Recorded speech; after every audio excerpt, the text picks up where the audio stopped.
After her wedding, the young woman went to live in her husband's village. Life was lonely and difficult. Her mother-in-law made her work hard all day. Her friends were far away. However, the young woman had a secret that helped her feel better. On the third day after she arrived in the village, she waited for her husband to fall asleep. Then she took a small book from under her pillow. She began to read, and the words made her smile. What was in the little book? Why was it a secret? Long ago in China, only men learned to read and write. Women in one area of the country were not happy with this.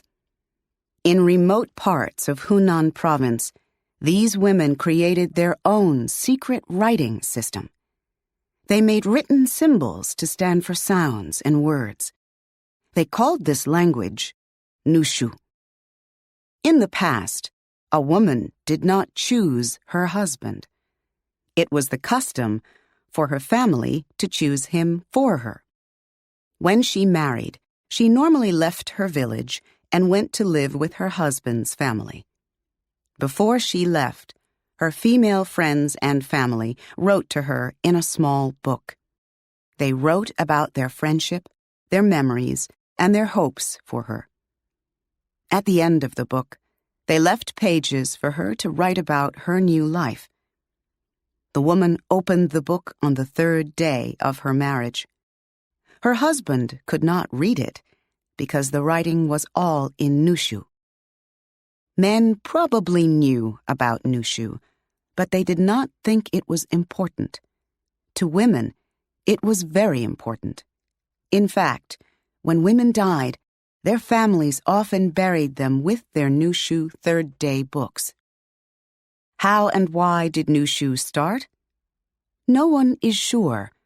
Some people think a lonely woman in an emperor's court created it to send messages to her sisters back home. Others think Nushu comes from a very old language. 4,000 years ago, people spoke a variety of languages in China. Then the emperor said people could only use Mandarin. A man who wrote in another language could lose his life. But women were not so important. Maybe they continued to use the old language. In the 1920s, many women in China began to go to school. They learned to read and write Mandarin, and they did not need Nushu. In 1982, a teacher went to study the culture of Jiangyong, Hunan province. There, he learned about Nushu and wrote about his research. This was very exciting because there were no other languages in the world that were only for women.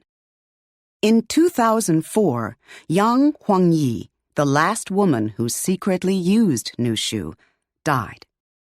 Today, there is still a lot of interest in this language. In fact, tourists from all over the world go to Hunan province to see examples of the secret writing in a museum. Some women even go to a special school to study Nushu. This secret writing is not a secret anymore.